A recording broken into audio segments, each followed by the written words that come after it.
भगवानगडाचे महंत नामदेव शास्त्री पुन्हा वादात सापडण्याची शक्यता आहे। धनंजय मुंडेंना पुन्हा मंत्रिपद मिळू दे अशी इच्छा नामदेव शास्त्रींनी व्यक्त केली। सगळ्यांनी मिळून भगवान बाबाला प्रार्थना करा, चांगली वाणी बंद पडली आहे ती पुन्हा सुरू व्हावी, पुन्हा पहिल्या पदावर येऊन समाज कल्याण त्यांच्याकडून घडू दे असं विधान महंत नामदेव शास्त्रींनी केलंय।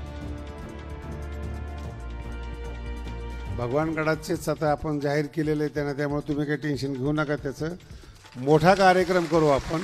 त्यांना मला तर असं वाटतं की त्यांच्या गालावरून जे वारं गेलेलं आहेत, सगळ्यांनी मिळून भगवान बाबाला प्रार्थना करा, एवढी चांगली वाणी जी बंद पडली आहे ती सुरू व्हावी आणि पुन्हा पहिल्या पदावर येऊन समाज कल्याण त्यांच्या हातून घडावं, एवढंच त्यांच्याविषयी आपण बोलूया।